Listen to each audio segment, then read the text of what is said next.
So if you are meticulously saving like 10% of your paycheck every month, skipping your daily coffee to brew it at home, avoiding vacations, and just religiously maxing out your 401k for the next 40 years, well, congratulations. Right. You are actively participating in what today's material calls the Great Deception. Yeah, that's exactly what it is. Because we're tearing down the math behind this whole get-rich-slow illusion today. I mean, there is a fundamental flaw in a system that demands you trade the absolute best, most vibrant years of your life for the mere promise of security when you're like 70 years old. It really is a crazy trade-off when you say it out loud like that. It is. And so we are diving into a massive stack of material centered around MJ DeMarco's highly provocative financial philosophy from the Millionaire Fastlane, along with some pretty sharp critical reviews of his work. The mission for this deep dive is not just to summarize a book. We want to forensically examine a radically different approach to wealth, asymmetric risk, and the actual math of decoupling your time from your income. Okay, let's unpack this. It is a brutal, but honestly necessary starting point. The material we're looking at fundamentally attacks conventional financial wisdom, basically splitting our economic lives into 3 distinct roadmaps. You've got the sidewalk, the slow lane, and the fast lane. Right. And right out of the gate, I mean, we really have to clarify what is meant by a fast lane, because this framework unapologetically embraces the concept of getting rich quickly. Which, I mean, that usually sets off every internal scam alarm a reasonable person has, right? Like, get rich quick just sounds like a late-night infomercial. Oh, absolutely. But the argument here hinges on a crucial distinction.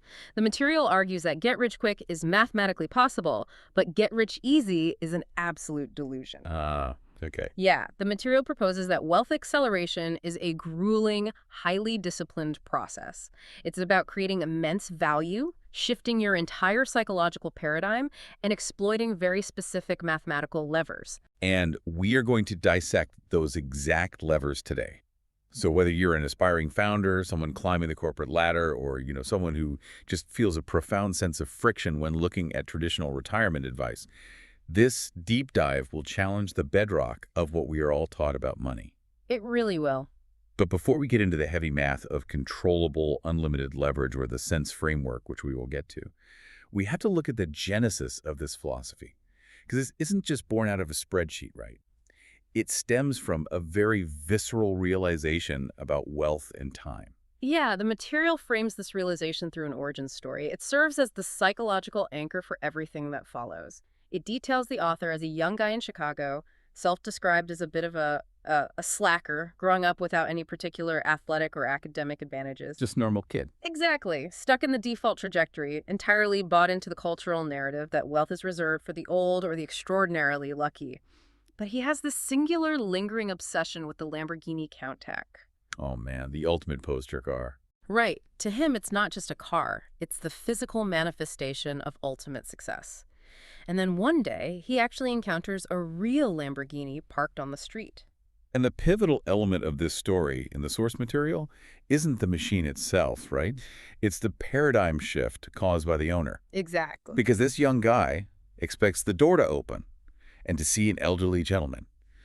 Someone who spent a grueling half-century climbing a corporate hierarchy, saving pennies, and finally cashing out his chips in the twilight of his life to buy a toy. Yep, the classic wealthy stereotype. But instead, the door swings up, and out steps a 25-year-old in blue jeans and a heavy metal T-shirt. And that image alone just shatters the Great Deception for him. I mean, he asks this young guy what he does for a living, assuming he must be a trust fund kid or a lottery winner, or maybe a professional athlete. Right, because how else does a 25-year-old buy a Lamborghini? Exactly, but the guy simply answers, I'm an inventor.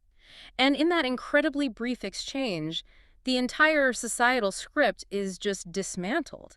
The realization hits him that wealth creation does not require a 50-year timeline. Wow. It's not exclusively tied to gray hair, decades of compound interest, or a lifetime of extreme frugality. It's tied to leverage and the creation of systems. The Great Deception is such a perfect term for what the rest of us are doing. Yeah. I mean, it's the societal doctrine of getting good grades, landing a safe job, living far below your means, and hoping the stock market doesn't crash before you hit 65. Which is a huge gamble. Like a massive gamble. The material points out the absolute absurdity of this by comparing it to those MTV reality shows, like Cribs, that showcase young, ultra-wealthy people. Oh, that's a great analogy. Right. If a 22-year-old is walking a camera crew through an 8,000-square-foot mansion with a garage full of exotics, and the interviewer asks how they afforded it, imagine if the kid said, well, I got a job at a mobile phone kiosk, I clipped coupons, and I really leaned into my company's mutual fund match. We would laugh them off the screen. We intrinsically, instinctively know that youth and immense wealth are not achieved through traditional frugality and slow growth indexing. Yeah.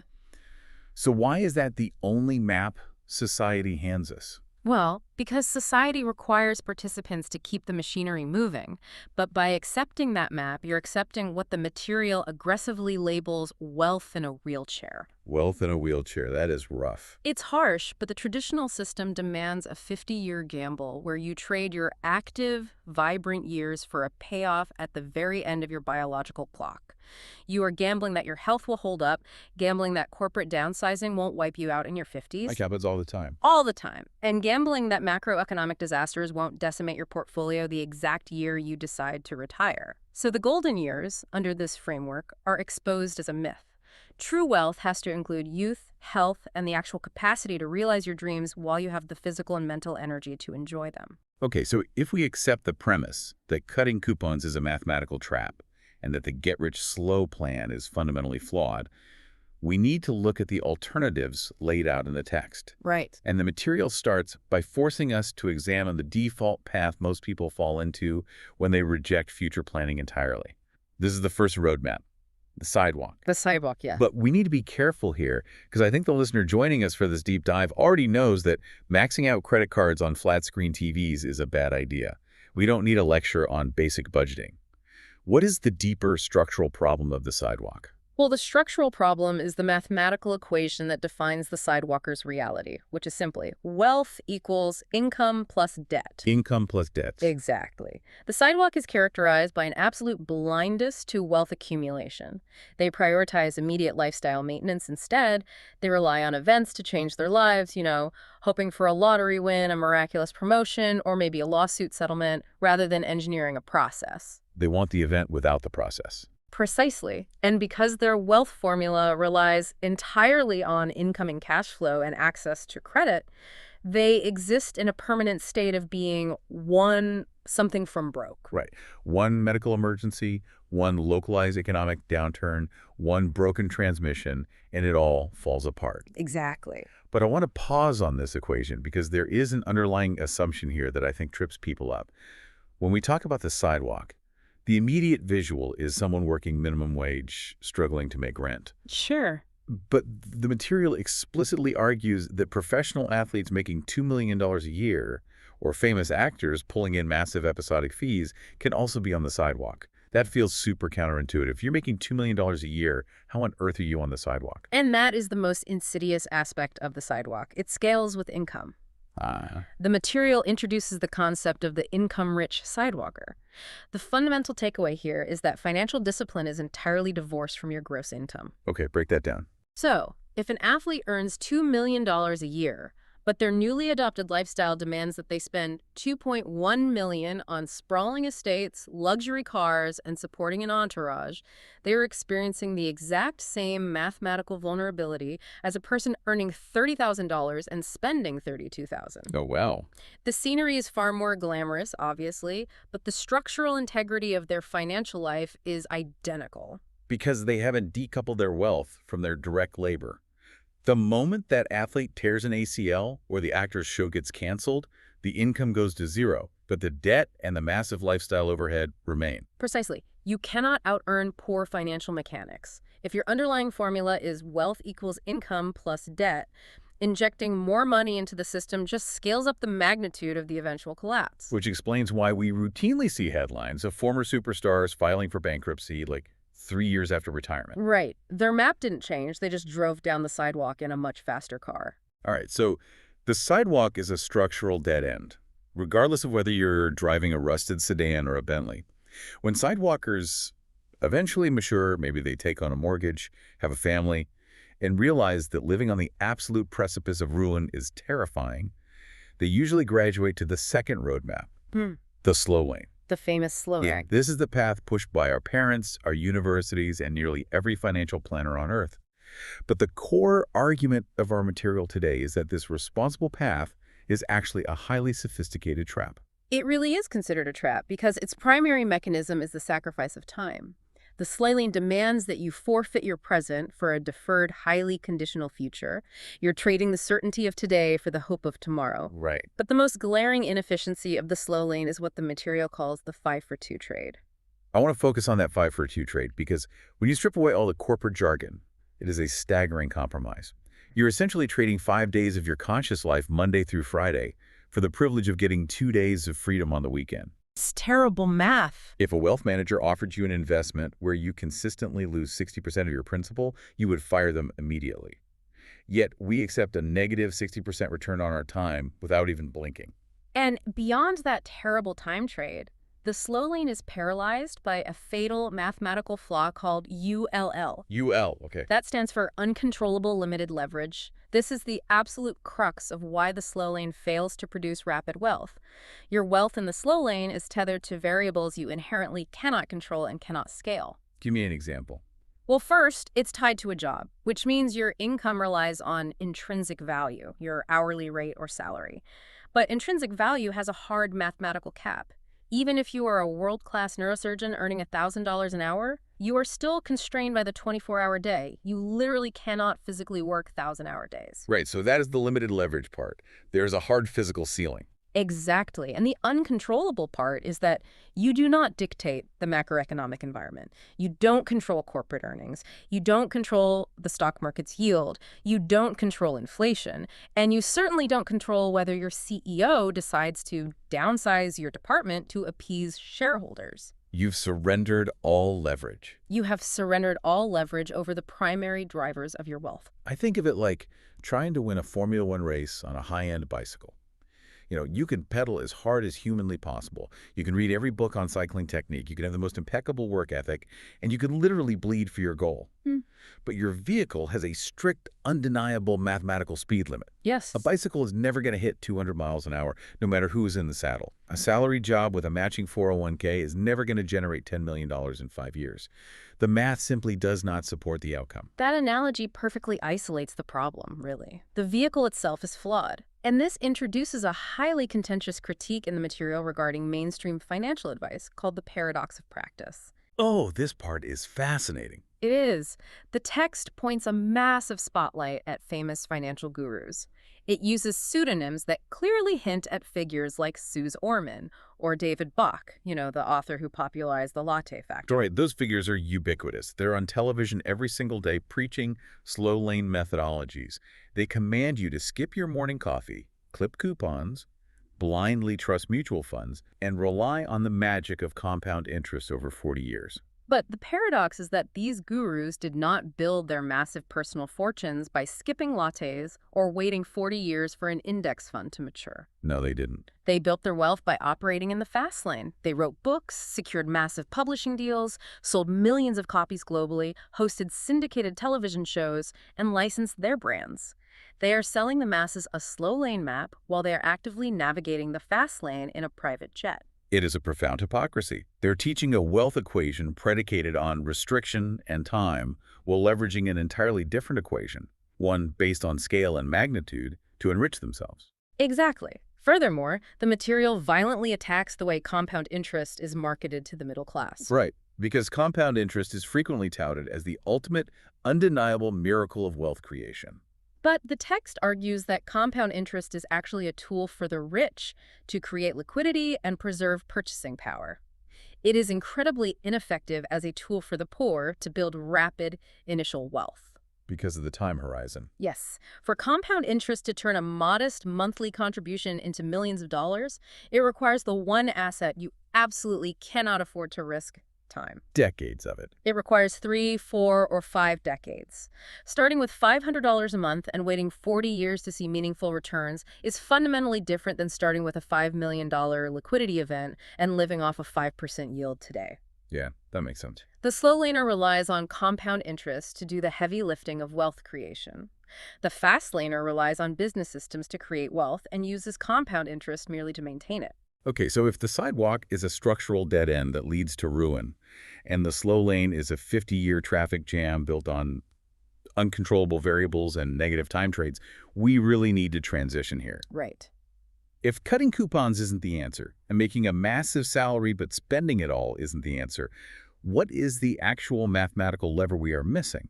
How do we break out of this? Because neither time nor high income is solving the core problem. To break out, you have to undergo a violent psychological shift and change your vehicle entirely. You have to transition to the fast lane. And the bedrock of this transition is switching your identity from a consumer to a producer. This sounds a bit abstract. What does switching teams practically mean in this context? Well, the vast majority of society is engineered to consume. They look at a product, a piece of software, or an advertisement, and their immediate cognitive process is, how do I acquire this? Right, I want that. Exactly. But the Fastlaner trains their brain to look at the exact same world and ask, how is this engineered? How is the supply chain structured? How is the company monetizing this demographic? How can I invent, market, or improve upon this? They pivot from extracting value from the market to injecting value into the market. And when you make that pivot, the underlying mathematics of your financial life change completely. We leave behind the slow lane's uncontrollable limited leverage, and we adopt the fast lane's CUL. Controllable, unlimited leverage. Right. The wealth equation officially shifts from intrinsic value plus time to wealth equals net profit plus asset value. And the most critical realization about that new equation is what has been removed from it entirely. Notice that time is completely absent from the formula. Right, time is gone. Your wealth is no longer bound by an hourly wage or a fixed annualized salary. Net profit is driven by units sold. If you build a digital product and you can sell 100 units a day or 1 million units a day, your profit scales infinitely without requiring a proportional increase in your physical labor. And the asset value part. Asset value is the intrinsic worth of the system you have built, the brand, the customer list, the proprietary code, which can be grown exponentially and eventually sold in a massive liquidation event. But let me stop you there, because that introduces a massive logistical problem. Yeah. How do we actually divorce our wealth from our time? Because at the end of the day, physics still apply. Sure. Every single person, from a fast food worker to a billionaire tech founder, is bound by the exact same 24-hour clock. Yeah. You can't manufacture more time. So how do you break the cage of a 24-hour day? You break it through systems and leverage. The material illustrates this using an analogy called the Egyptian parable. Well, this is a great story. It really visualizes it. Imagine a pharaoh who commands his 2 nephews to each build a massive stone pyramid. The first nephew adopts the slow lane methodology. He immediately rushes out to the desert and begins physically dragging heavy stones one by one. He is sweating, bleeding, and trading his physical labor and time directly for incremental progress. And he probably feels incredibly productive because he's exhausted at the end of every day. Precisely. He mistakes motion for leverage. Meanwhile, the second nephew's plot of land sits completely empty for 3 years. Just doing nothing. Right. The first nephew mocks him, assuming he is lazy or paralyzed by fear. But the second nephew isn't idle. He is in a workshop. He is studying engineering, calculating friction, and building a massive machine, a crane, utilizing complex pulleys and leverage systems. When the machine is finally finished, he rolls it out to the desert and accomplishes in 3 weeks what would have taken the first nephew 30 years of manual labor. Because he built a system to do the heavy lifting. Yes. The entire philosophy of the fast lane is about spending your time building a crane. It is about creating a business system, what the text calls a money tree, that survives time and operates autonomously, rather than creating a business that is just a glorified, demanding job. So a modern crane isn't physical wood and rope. No, a modern crane is writing a piece of software once and licensing it to 10,000 users. A modern crane is writing a book that generates royalties while you sleep. A modern crane is building a logistics network that moves products without you ever touching a box. Okay, conceptually, that is incredibly powerful. Everyone wants to build a crane. But execution is where the bodies are buried. Right, absolutely. How do you actually construct a business system that accelerates wealth and achieves scale? Because most small businesses fail, and most entrepreneurs just end up working 80 hours a week for less than minimum wage. The material must provide a filter to determine if an idea is actually a fast lane vehicle. It does, and it is arguably the most rigorous analytical portion of the entire philosophy. It starts with the overarching principle known as the law of affection. Affection with an E. Right. The law simply states, to make millions, you must affect millions. It is a game of scale and magnitude. You either need to impact a massive number of people with a lower-priced item that is scale, or you need to make a massive high-value impact on a smaller number of people. That is magnitude. So if you solve a massive problem for a massive audience, you are in the realm of billions. Exactly. To practically engineer this, the material introduces the CENTS framework. Yeah. CENTS, 5 commandments that any business must pass to be considered a true fast-lane vehicle. Let's really dig into this framework because I think this is where the rubber meets the road for the listener. The first commandment is the commandment of need. And I know this material actively despises the mainstream advice of do what you love. Why is following your passion considered a trap here? Because the market is entirely agnostic to your passions. The market does not care if you have loved building model airplanes since you were 6 years old. Right. The market only opens its wallet to solve its own problems, alleviate its own pain, or fulfill its own desires. If you start a business based purely on your selfish desire to monetize a hobby, you are violating the commandment of need. So it has to be externally focused. It must be. It must provide exceptional value, fix a massive inefficiency, or disrupt a stagnant industry. If your foundation is, I want to be my own boss and do what I love, you are prioritizing yourself over the consumer and the market will starve you out. So instead of asking, what do I love doing? You should be asking, where is there massive friction in the world that I can eliminate? Exactly. Find the pain and provide the painkiller. Okay, the second commandment is entry, the barrier to entry. The commandment of entry states that as the barrier to entry for a business model falls, the effectiveness of that model as a wealth vehicle declines exponentially. Okay, so if it's easy, it's bad. Right. If you can start a business in an afternoon by simply filling out a web form, watching a YouTube tutorial, and paying a $50 fee, you are entering a space with zero defensive moats. Let's use a real-world example here, drop shipping. It is marketed everywhere as the ultimate side hustle.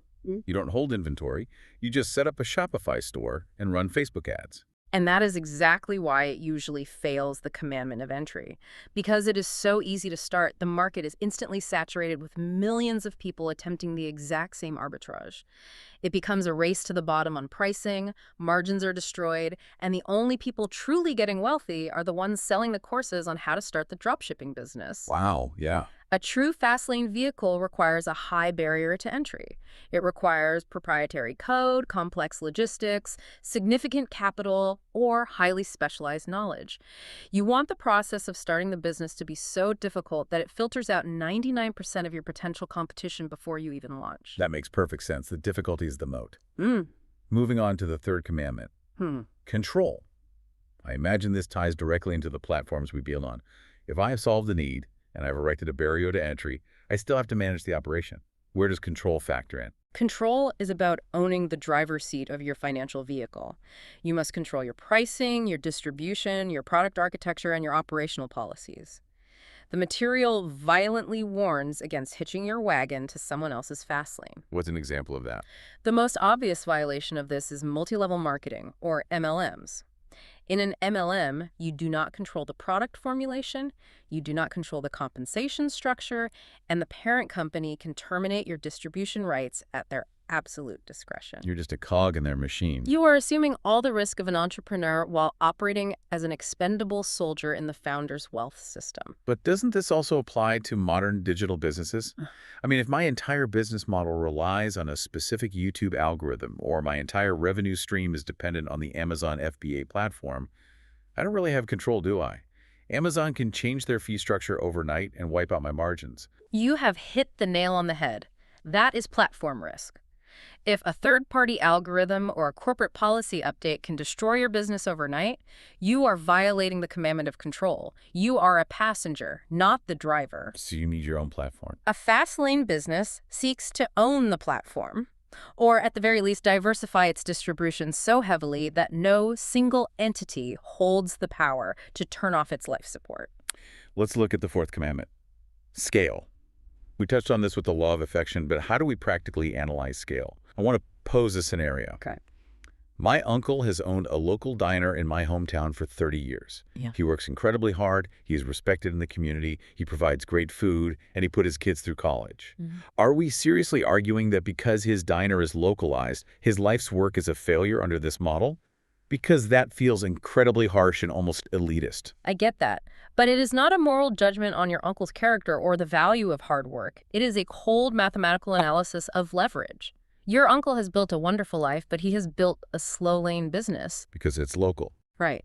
His diner fails the commandment of scale because its customer base is geographically caged. He can only serve the foot traffic within a 5-mile radius. Furthermore, his scale is physically limited by the square footage of his restaurant and the number of tables he can flip in an hour. He has a mathematical speed limit. So how does a food concept break that barrier and achieve scale? By transitioning from a localized service to a scalable system. If he takes his proprietary barbecue sauce, bottles it, and secures a national distribution deal with a massive grocery chain, he has instantly broken the geographic cage. He can sell 1 million bottles of sauce to people who have never set foot in his town. Or franchising, right? Exactly. He could franchise the diner concept, selling the operational system to hundreds of other entrepreneurs. Scale requires detaching revenue from physical and geographic limitations. Which perfectly sets up the final commandment. Time. The commandment of time is the ultimate metric of the fast lane. The business must eventually be capable of running without your physical presence. It must become the autonomous crane from the Egyptian parable. Going back to the diner example. Right. If your uncle takes a 3-month vacation, does the diner continue to grow or does it fall apart because he isn't there to manage the kitchen and the staff? It probably falls apart. If the business requires his constant physical intervention to generate revenue, he doesn't own a business. He owns a highly demanding job with infinite liability. The goal of the fast lane is to build a system that produces cash flow independent of your direct labor. Okay, the sense framework need, entry, control, scale, time is a brutal filter. But having a blueprint for a crane doesn't build the crane. You can possess a flawless fast lane map, and you can engineer a business model that passes all 5 sense commandments with flying colors, but the journey ultimately relies on the driver's execution. And this brings us to the most volatile variable in the entire equation. UA. Yes. The material places a staggering emphasis on execution over ideation. There is a toxic myth in entrepreneurial circles that getting rich requires a lightning bolt billion-dollar epiphany. Everyone's looking for that one great idea. But the text argues that ideas are essentially worthless without the relentless execution required to manifest them. Millions of people have great ideas. What separates the fastlaner is a capacity to endure the friction of bringing that idea into reality. The material draws a sharp line between being interested and being committed. I think we all know people who are interested in starting a business, right? They read the books, they design the logos, they buy the domain names, and they talk endlessly about their plans at parties. But they retreat the moment they encounter real resistance. Being committed means hitting what the material calls the red line. It means pushing your mental and physical engine to its absolute maximum capacity. Really doing the hard work. Yes, sacrificing your leisure time, navigating massive uncertainty, and doing the grueling, unglamorous work of coding the software, calling 100 manufacturers, or writing the copy. And central to this execution is a fundamental rewiring of how the driver views time. We touched on this, but the material insists that fastlaners view time, not money, as their ultimate primordial fuel. That's a massive mindset shift. A slow laner is pathologically frugal with their money, but incredibly reckless with their time. A fast laner is frugal with their time and uses money to buy more of it. To understand this, the material divides time into 2 distinct categories: indentured time and free time. Okay, what's the difference? Indentured time is the portion of your life that you are obligated to spend earning money just to sustain your existence. It is your commute, your 8-hour workday, the time spent recovering from work you hate. Free time is life lived on your own absolute terms. The entire architecture of the fast lane is designed to build a system that generates massive cash flow, allowing you to convert all of your indentured time into free time. This changes how you evaluate human behavior completely. When you see a slow laner wait in line for 3 hours in the freezing cold just to get a free promotional chicken sandwich, they think they won because they saved $5. But the fastlaner looks at that and sees a tragedy. Exactly. That person valued 3 hours of their finite, irreplaceable life at 0. A Fastlaner would gladly pay the $5 to retain those 3 hours because they know they can use those hours to build a system that generates $5,000. But reclaiming that time and hitting the red line is not a journey taken in a vacuum. You'll encounter massive sociological resistance. The material categorizes these forces as headwinds and tailwinds. Oh, the headwinds are real. Right. When you commit to the fast lane, you are actively rebelling against the gravity of society. You will face headwinds. Family members telling you to play it safe, friends mocking your ambition because it highlights their own complacency, and a culture that constantly urges you to numb yourself with endless entertainment. Society inherently wants you to remain in the slow lane because the slow lane keeps the corporate and consumer machinery functioning. So true. So how do you practically navigate that? How do you ensure you don't succumb to the headwinds or make catastrophic decisions along the way? The material talks about avoiding treasonous choices, decisions that can permanently derail your journey. Well, the text provides highly analytical tools to strip emotion and impulsivity out of the driver's seat. The most robust tool is the WADM. WADM. Yes, the Weighted Average Decision Matrix. Let's actually walk through how a WADM works, because acronyms can just bounce off the brain. How do I use this if I am facing a massive life choice? Let's create a scenario. Imagine you have a secure corporate job in Ohio making $100,000 a year. But you have an opportunity to move to Austin, Texas, to launch a highly scalable tech startup with a co-founder. Okay, tough choice. The slow lane mentality would rely on fear or a pros and cons list. The WADM forces you to quantify the decision. First, you identify the factors that actually matter to you, and you assign them a weight from 1 to 10. So what are our factors? Let's say financial upside is critical, so you weighted a 10. Cost of living is important, so you weighted a 5. And proximity to family is highly valued, so you weighted an 8. Okay, so I have my criteria and how much I care about them. Then what? Then you grade each option, Ohio versus Austin, on those factors from 1 to 10, and multiply the grade by the weight. For the Ohio corporate job, the financial upside is low, say a 2.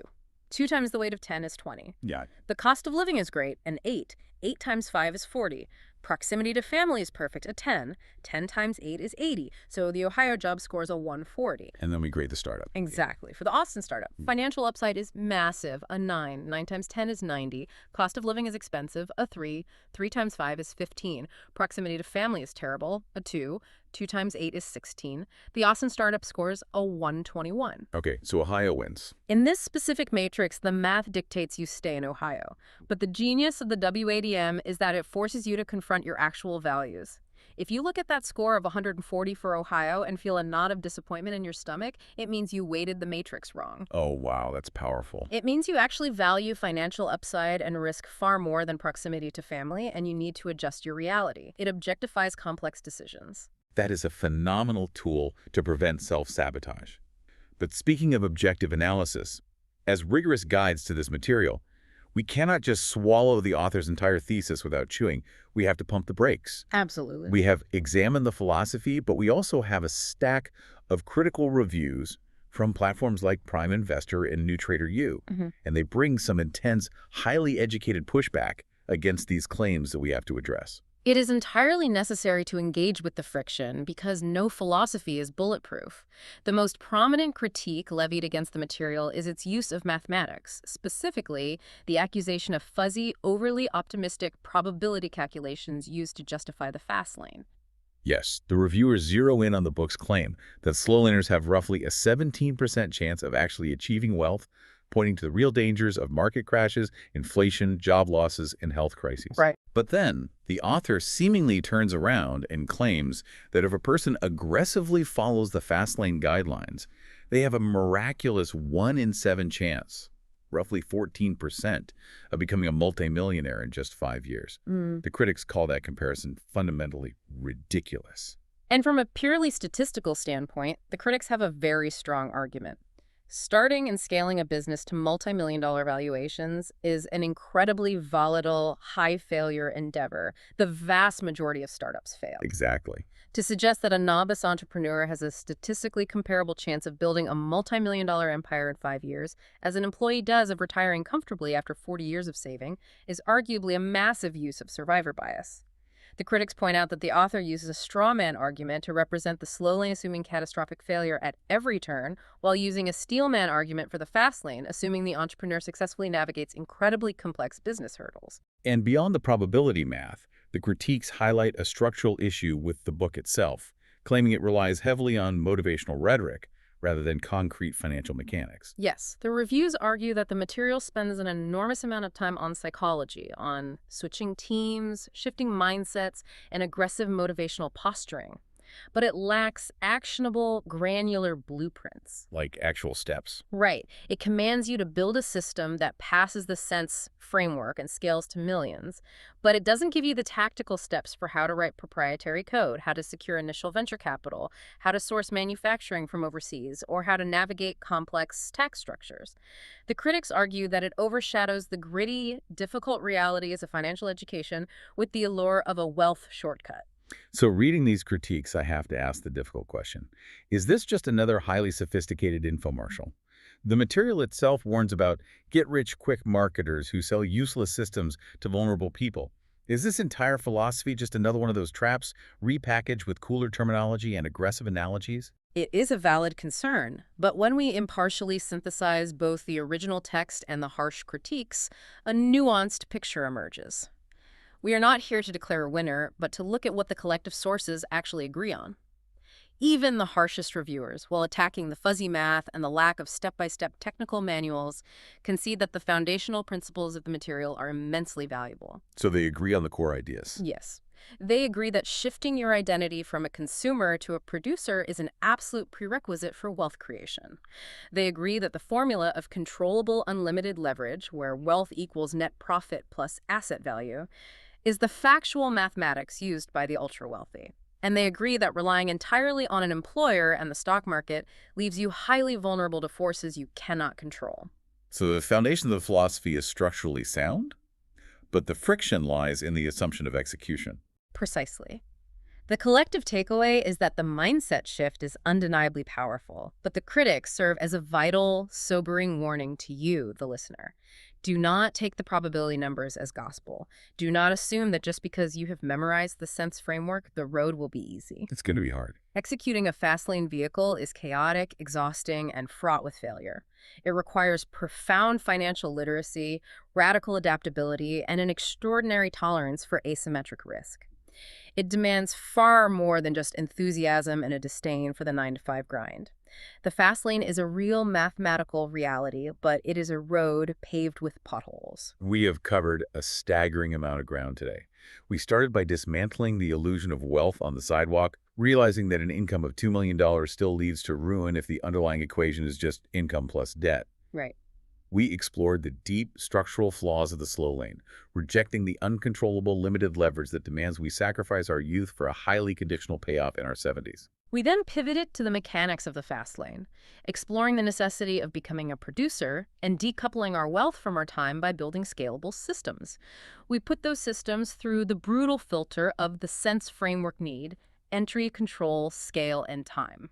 And we examined the execution required by the driver, utilizing tools like the WADM to navigate headwinds. And finally, we grounded the entire philosophy by engaging with the critical pushback regarding risk and probability. It's been a journey. And to you, the listener, the ultimate takeaway from this deep dive isn't just about debating financial theories or deciding whether you want to launch a global enterprise tomorrow. It's about fundamentally taking control of your own financial architecture. It is about recognizing that your time is finite and irreplaceable. Whether you choose to optimize your current career path or pivot entirely into entrepreneurship, the principles of leverage, scale, and value creation dictate your ceiling. It is about demanding more from your life than a simple negative return trade for dollars. And as we close, I want to leave you with one final, highly pragmatic thought to mull over, returning to the material's concept of indentured time. The material argues that every purchase you make requires you to sacrifice hours of your life to pay for it. Okay, interesting. So try this exercise. The next time you are contemplating a significant purchase, do not look at the dollar price. Calculate your true hourly wage after taxes and divide the cost of the item by that number.